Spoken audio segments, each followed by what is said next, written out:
When it comes to fiction, be it movies, books, TV shows, video games and whatnot, one of the things that can often make or break the story is the villain. A good villain can in many cases be more memorable than the hero, or even the movie itself. It's definitely an extremely important part of any good fictional story. At the same time though, it's actually one of the hardest things to write. In many cases a villain tends to be an afterthought, a convenient plot device to give the hero something to overcome. Of course this isn't always the case. There are plenty of villains in fictional history that are incredibly iconic and ingrained in pop culture. Take for example villains such as Sauron, Voldemort, the Joker, Zod and several others. These are all great villains in their own right, and are all tremendously powerful, intimidating and memorable. The problem is though, despite how iconic these villains are, they all suffer from one pretty major problem that for me just holds them back from being as complex and as interesting as they could be. As great as those villains are, they are all without a shadow of a doubt unambiguously evil. They have no agency, no real goals, and no ideology to speak of. They're just evil for the sake of being evil. This isn't a bad thing in regards to telling the particular stories that those characters belong to, but when looking for a tangible, psychological, or ideological reason for who those characters became and why they did what they did, there really isn't anything to talk about. Take Sauron for example. Sauron is an obvious reference to the devil. Tolkien was of course a devout Christian, as am I by the way, and his Christian faith as well as medieval European culture was a big inspiration for his work. His novels are some of the best and most interesting fantasy novels ever written. In fact, I would say that they're my favourite. But at the same time, I wouldn't say Sauron was a particularly complex or interesting villain. He's simply an unambiguously evil, demonic entity, one that is clearly based on the real devil. If you look at Voldemort for example, again, as iconic, intimidating and memorable as the character is, and as entertaining he is, he really has no agency at all. He's basically just a psychopath who loves killing people and wants to live forever. Sure, I see how he's iconic, but when it comes to trying to analyse his character, there's really nothing to talk about. He's just an evil, sadistic, psychopathic murderer with a superiority complex. If truth be told, he's poorly written. The Joker, same problem. His backstory is left deliberately ambiguous in order to create a more consistent version of the character, without having to burden us with numerous origin stories. I get that, and I'm not necessarily saying it's a bad thing, but again, it's the same problem we have with Voldemort. No moral ambiguity whatsoever. He's just a psychopathic murderer, with no real agency or motive for anything he does. General Zod is really just a narcissistic authoritarian, who wants to rule the world. I don't really have anything else to say about him, that's pretty much it. One very iconic villain who I think is a bit more complex than those previously mentioned, but at the same time does have some flaws, putting real world politics aside, and just taking Magneto's backstory at face value. He's definitely a very complex and interesting character, with a clear goal, a clear motive and a clear ideology that makes sense. But at the same time, his actions are so despicable, and go far beyond what would make sense for his goals, even taking into consideration the lore of the series he belongs to, that I can't honestly call him one of the greatest villains ever, at least not in terms of what I'm talking about in this video. That would actually be an interesting video for another time, so stay tuned for that. However, there is one villain who in my personal opinion is not only the greatest movie villain of all time, but one of the best and most complex and most well written villains in the history of fiction. So much so to the point where in retrospect I'm actually shocked by how well written he was, and the character I'm referring to is of course Anakin Skywalker, aka Darth Vader. I feel as if the Star Wars movies are a bit of a laughingstock at this point. For many people the series really ended in the 1980s, and when the prequel trilogy came out, the mainstream critics basically tore them apart. Me personally however, I grew up with the prequels and I personally prefer them to the originals. And that's not a popular opinion by the way, so yeah, just putting that out there. On a side note, don't even bother with the post-George Lucas Disney groomer trash that began in 2015. Those movies and everything that came with them do not exist to me, and I don't consider anything that was added to the series post-George Lucas as in any way, shape or form canon. So yeah, screw Disney, and anything to do with them, but I digress. The prequels I really like, and I personally believe they told the most coherent story in the entire series. That's not to say that they were perfect, but one of the things that they absolutely nailed in my personal opinion is the writing, as well as of course the casting and character development of Anakin Skywalker, making Anakin, in my personal opinion, not only the most iconic, but most coherent, consistent, and well-written fictional villain of all time. So Anakin's story begins on the desert planet of Tatooine, where he was born to a slave named Shmi Skywalker. Shmi was owned by one of the hot crime lords, and when Anakin was very young, he was gambled away to a shady junk merchant named Watto. One thing that I feel obligated to point out, and this will become relevant later in the video, is the nature and overall culture of Tatooine. Tatooine is an extremely dangerous and unforgiving place.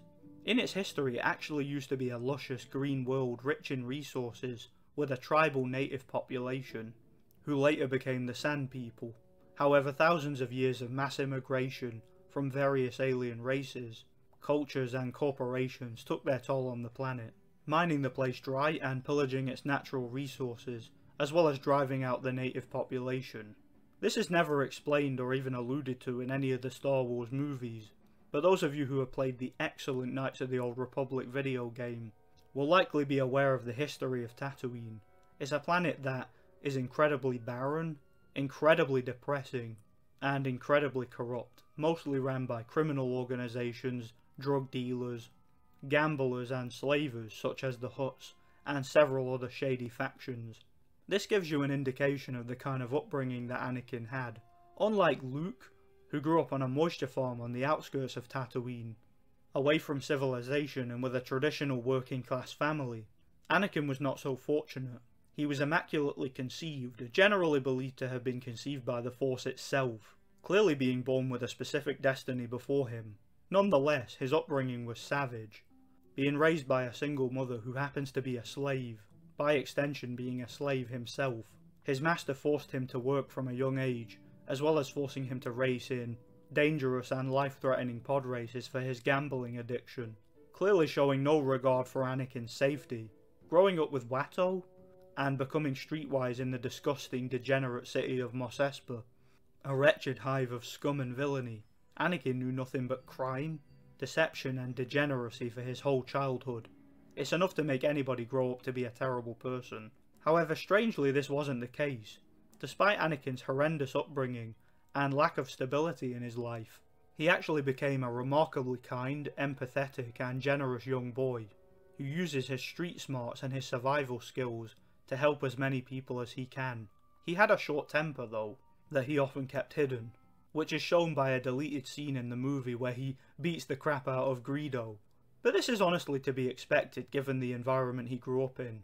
For the most part though, Anakin is by any standard a morally good person, with a genuinely good heart. One of the reasons the movie gives for this is that Anakin is farsighted. He is force sensitive and has certain instincts that keep him ahead of the curve in many ways. All throughout his life, Anakin would have dreams of the future.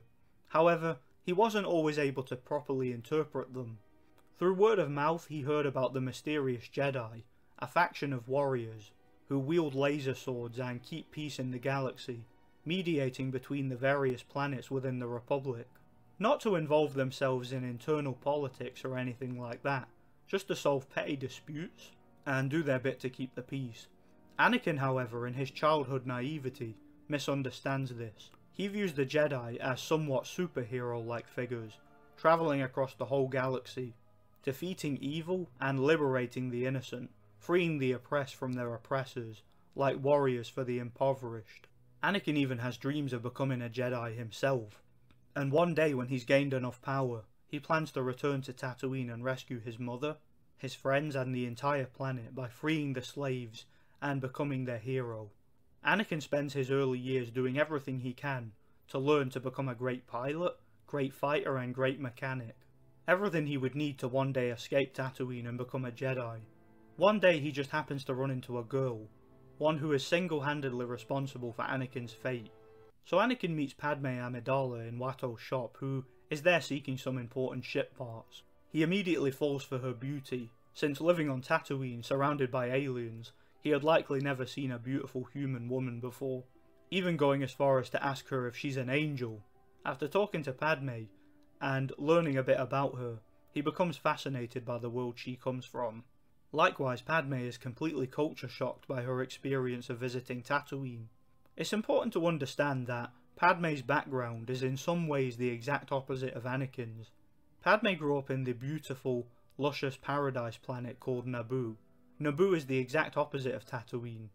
It's a planet that's largely untouched by civilization, and still has the vast majority of its natural resources. Padme comes from the city of Theed. What's important to note about Theed, and about Padme's upbringing, is that she basically represents the traditional, textbook white liberal background. She lives in a city that's 100% human, no aliens, no conflicting cultures, corporations or tribes, no slavery, no gambling, and no degeneracy to speak of. It's practically the equivalent of a white liberal gated community, where the people that live there have a lot to say about the world, yet have really no experience of the real world at all, and are largely oblivious to the suffering and hardships of others. This is evident by Padme's absolute shock when learning that Anakin is a slave, and that slavery still exists in the galaxy. She was under the impression that every single planet shared the same values and culture as hers, with issues such as slavery being a thing of the past. She's also an extremely arrogant and self-entitled individual, who was elected as Queen of Naboo despite being way too young and way too naive for the job. You get the sense that she was elected not based on merit, but purely based on her looks and her compassion, making her a good mascot for the planet when presenting themselves to the rest of the Republic. You see, Naboo is desperately unprepared for any hardship at all. When they get into a trade dispute with the corporation known as the Trade Federation, the Federation is able to invade the entire planet within hours. They have no army, no defense, and no idea what to do. Democracy might be their biggest value, but unfortunately for them, it has no basis in reality, and no use in the real world. Padme is a political idealist from a sheltered, gated community, and despite sharing some of the same values as Anakin, is completely in over her head. Having to deal with an invasion, her only real solution is to beg the Republic for help. When that fails, she resorts to begging the Gungans to do the same. See, the Gungans in a way represent Padme's naivety and hypocrisy. They are the native population of Naboo, and despite being relatively primitive and peaceful, they were driven underwater by the people of Theed, proving that they are not quite as liberal and accepting as you might think. This is all important because it highlights the difference in ideology between Anakin and Padme, and several interactions between them in the sequels foreshadow Anakin's fall to the dark side. Another character Anakin meets is Qui Gon Jinn, who takes a liking to him. Qui Gon Jinn is of course a Jedi Knight on an urgent mission to Coruscant, and he offers to free Anakin and train him to become a Jedi. Anakin, having been raised without a father, naturally latches onto Qui Gon as a potential father figure, and sees him as his only way out of his life as a slave. He sees in Qui Gon a way to live out his dreams of becoming a Jedi and saving his mother. Long story short, Qui Gon frees Anakin and takes him away from Tatooine, with Anakin promising to return one day and save his mother, along with freeing the rest of the slaves. This of course doesn't go as planned. Qui Gon dies, Anakin becomes a Jedi Padawan, and is taken under the wing of Qui Gon's previous apprentice, Obi-Wan Kenobi, who himself becomes a father figure to Anakin. You may have noticed that the theme of fathers and sons is extremely important in the Star Wars series, but we'll get to that later. Over the course of the next 10 years, Anakin is trained by Obi-Wan to be a great Jedi warrior, all the while accompanying Obi-Wan across the Republic, resolving petty disputes, and doing errands for the Jedi Council. Despite reluctantly agreeing to allow Anakin to be trained, the Jedi Council don't like or trust him, and constantly disrespect him. There are also several things about the Force that they refuse to teach him. Despite developing into a feared and respected warrior, Anakin feels that his talents are wasted. The story he had heard as a kid about the heroic Jedi were clearly not true, and a false representation of what the Jedi actually do. Nonetheless, Anakin continues to serve the Council with honour and uphold his oath, until the day that he is introduced with his first ever love, Padme. Upon meeting Padme again, Anakin begins to develop feelings for her. feelings that he had repressed over the past 10 years, due to the code of the Jedi and their policy on love and relationships. Attachment is forbidden for a Jedi, and therefore love and marriage are not allowed, as this leaves them more vulnerable to emotional manipulation that in many cases leads to the dark side. Anakin is aware of this, but at the same time, he struggled to control his feelings. He was indoctrinated late into the ranks of the Jedi, and this left him more susceptible to falling to his human weakness. Anakin's anger issues that he had as a child only got worse as he got older, with his master Obi-Wan constantly bossing him around, refusing to allow him autonomy, and acting like merely a drone of the Jedi Council, rather than being there for him as a father, which is what Anakin needed. This leads to Anakin having severe abandonment issues, as well as an inferiority complex, that he tries and ultimately fails to keep under control. He starts to delude himself into thinking that Obi-Wan hates him, and is jealous of him and his power. While this is happening, Anakin is befriended by the Chancellor Sheev Palpatine, who offers him the kind of emotional support that Obi-Wan never did. Palpatine becomes another potential father figure to Anakin, constantly complimenting Anakin, telling him what he wants to hear, fueling his ego. Palpatine uses his position as Chancellor, as well as his charisma and charm, to convince Anakin that he is special and destined for greater things than the Jedi have in mind for him.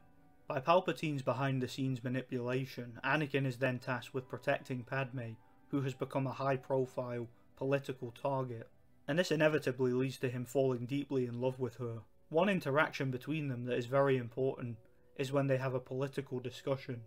Padme is spewing her Democrat propaganda nonsense when Anakin gets a bit wound up and snaps at her, making his simplistic yet pragmatic views on politics be known. I quote, "We need a system where the politicians decide what's in the best interest of the people, and then do it. That's what we do. But the problem is the people don't always agree. Well then they should be made to. By who? You? Of course not me. Someone wise." Sounds like a dictatorship to me. Well, if it works. While this may seem like a throwaway conversation, it perfectly foreshadows the rise of the Empire. Anakin is of course referring to Palpatine's rise to power. He believes that they can bring peace not only to the Republic, but to the galaxy, through war, putting an end to slavery, corruption and degeneracy. Anakin believes that only through force and authoritarian rule can the galaxy ever find peace. Anakin is technically a fascist, and is not so out of spite or a lust for power and control, but out of compassion and love. He is shown up until this point to be an unquestionably morally good character, and despite the fact that in the real world Anakin's views may seem morally incomprehensible, in the context of Star Wars, and taking Anakin's backstory into consideration, it makes perfect sense, and it makes Anakin a genuinely complex and very interesting character. After spending more time with Padme and bonding with her, she begins to fall in love with him to the point where both of them begin to gradually forget their duties.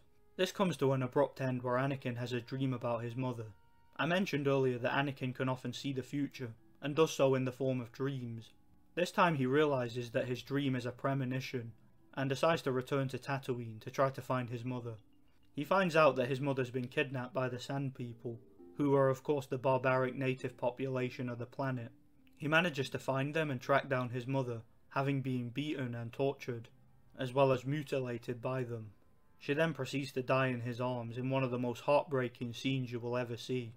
Anakin then loses the plot, not only takes revenge on the Sand People who murdered his mother, but proceeds to slaughter the entire village. I quote, "I killed them all. And not just the men, but the women, and the children too. They're like animals, and I slaughtered them like animals. I hate them." So Anakin at this point is in tremendous pain and is stricken with grief, not only due to the loss of his mother, but also due to the fact that he promised to return and free her one day. Thanks to the Jedi and their strict code, Anakin was never able to do this. This then leads to him losing control of his emotions completely.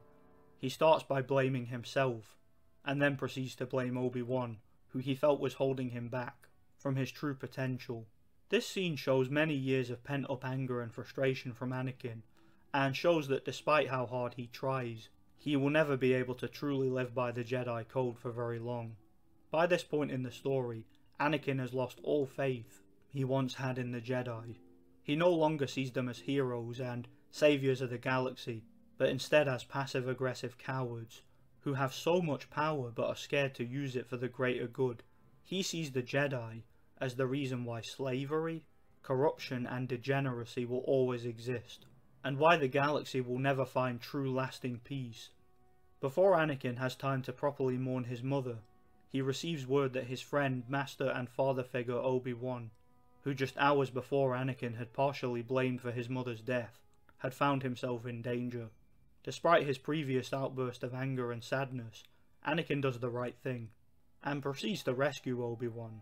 This results in Anakin facing off against the Sith Lord, Count Dooku, who proceeds to royally kick his arse and even cut his arm off, giving both Anakin and Obi-Wan a humiliating defeat and making an absolute mockery of the Jedi Order.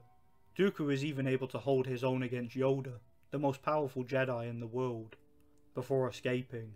This further leads to Anakin's hatred of the Jedi, since he now not only sees them as cowards, but as utterly incompetent and useless. The following few years involve the Clone Wars. Anakin, along with the rest of the Jedi Knights, are inducted into the Republic Army to fight the Separatist forces in a war that's orchestrated by Palpatine himself, who played both sides against each other. Anakin is oblivious to this, however, and he sees Palpatine as a good friend and mentor, and possibly another father figure. Anakin is loyal to him. Anakin swears his allegiance to the Republic, and reluctantly fights alongside the Jedi. For the next few years, Anakin becomes a Republic legend, and a war hero, and is at that point becoming more and more distant from his master Obi-Wan, who has begun to lighten up now, and trusts Anakin with more responsibilities. Anakin travels the galaxy both inside and outside the Republic, and wipes out scores of battle droids, liberating as many planets as possible, and attempting to wipe out the Separatist army.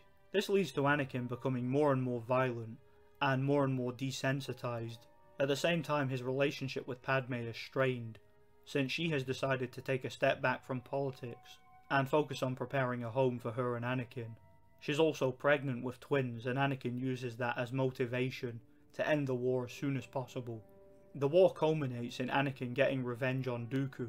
He bitch slaps him with relative ease, cutting off his hands, disarming him before reluctantly executing him while being egged on by Palpatine.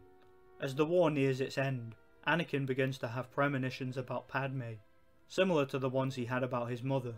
He has visions of Padme dying in childbirth. This leads to Anakin seeking wisdom from the Jedi, and as usual they reject him and just tell him stuff he already knows, fueling his resentment towards them. Naturally, this leads to Anakin confiding in Palpatine, who tells him a bit about the dark side of the Force. He even tells Anakin a story about how the dark side of the Force can save people from death, before insinuating that the Jedi have kept this knowledge from people, and are refusing to allow Anakin to reach his full potential, which might allow him to save Padme. The Jedi also at this point have refused to allow Anakin to become a Jedi Master, despite the fact he's a war hero and a legend. Anakin has done more for the war effort than any of the Jedi, and is single-handedly responsible for bringing down the Separatist leader Count Dooku, which by any standard should have gained him the Council's respect. Nonetheless, they continue to humiliate and degrade him. Long story short, Palpatine manages to successfully convince Anakin that the reason for the Jedi's lack of respect, and the reason they allowed the Republic to descend into such a bad state to begin with, is because the Jedi wanted to create a crisis. He also convinces him that the Jedi are planning a revolution, and at the end of the war, are going to wipe out the Senate and take over the Republic, becoming the authoritarian leaders that Anakin felt was necessary. However, by this point, Anakin's hatred for the Jedi is almost at its peak. He blames them for the continued existence of slavery and the death of his mother. He blames them for their indecisive actions throughout his entire time training with them. He starts to see the Jedi not as people, but as cancer on society. He is also desperate to save his pregnant wife from certain death, since he understands that the Jedi won't do a single thing to save her. He sees the Jedi as soulless, emotionless drones that follow a doctrine that doesn't make any sense, and will lead the galaxy into continued suffering and degradation. And once he witnesses Mace Windu's what looked like an attempted assassination of Palpatine, That was the final nail in the coffin of Anakin's view of the Jedi. He pledges himself to Palpatine and his new empire, and declares war on the Jedi Order. Anakin leads a battalion of clones to the Jedi Temple and proceeds to wipe them out. We then get a shocking scene, and one that most people who watch it feel is contrived and forced, where Anakin not only slaughters the Padawans in the temple, but even murders the younglings, children that have only recently begun their training and have done nothing wrong. This is a shocking scene, and it's the first time we genuinely see that Anakin has truly fallen to the dark side. As shocking and flat out despicable as that scene is, it's actually not inconsistent with what we know about Anakin. Let's not forget what Anakin said after his mother's death at the hands of the Sand People. I killed them all, not just the men, but the women and the children too. They're like animals, and I slaughtered them like animals. I hate them. This scene perfectly foreshadowed Anakin's attack on the Jedi Temple. He no longer sees the Jedi as people. Just as the Jedi saw no humanity in the clone troopers who died fighting alongside Anakin, Anakin sees no humanity in the Jedi. He sees them as evil oppressors. From his point of view, the Jedi are evil. After wiping out the Jedi in the temple, Anakin then proceeds to travel to Mustafar, where he wipes out the remaining separatist leaders, effectively tying up loose ends for his new Emperor Palpatine. By this point, the dark side of the Force has taken full control of Anakin. He has become a Dark Lord of the Sith, a mass murderer who, by this point, is ideologically possessed, and is believing that his role, alongside the new Emperor, will bring about an age of lasting peace and prosperity. He has no qualms anymore about slaughtering anybody who gets in his way, no matter who. Just as he begins to enjoy his newfound power and sense of liberation, he is confronted by Padme, who is disgusted at what he's become. She could no longer tolerate Anakin after learning that he murdered innocent children. Anakin, who had loved Padme with all his heart, becomes so enraged, so engulfed by the dark side that he force chokes her, leading to her going into premature labour and dying in childbirth, as he had foreseen. Little did he know he was the cause of her death, just as she was partially the cause of his downfall. He then finally confronts the man who had become a scapegoat for him, the man who he now blamed all his failings on, his old master and failed father figure Obi-Wan. In what in my personal opinion is one of the greatest fight scenes in movie history, Anakin is defeated and crippled by Obi-Wan, who not only cuts him down, but slices off his remaining limbs. He then gets horrifically burned and disfigured by lava, and is left for dead. At this point in the movie, I felt no sympathy for Anakin whatsoever. In fact, I feel as if Anakin deserved everything he got. Despite the fact that I absolutely love the character, his actions at the Jedi Temple and his murder of Padme were both despicable, and at that point he had basically become so ideologically possessed and so consumed by the dark side that he basically sacrificed his humanity. Despite surviving the defeat to Obi-Wan, Anakin is left mutilated, humiliated and disfigured, having to be saved by replacing much of his body with machine, making him more machine than man, adding a theme of transhumanism to the movie. Anakin not only loses his humanity metaphorically, but also literally. He becomes a cyborg.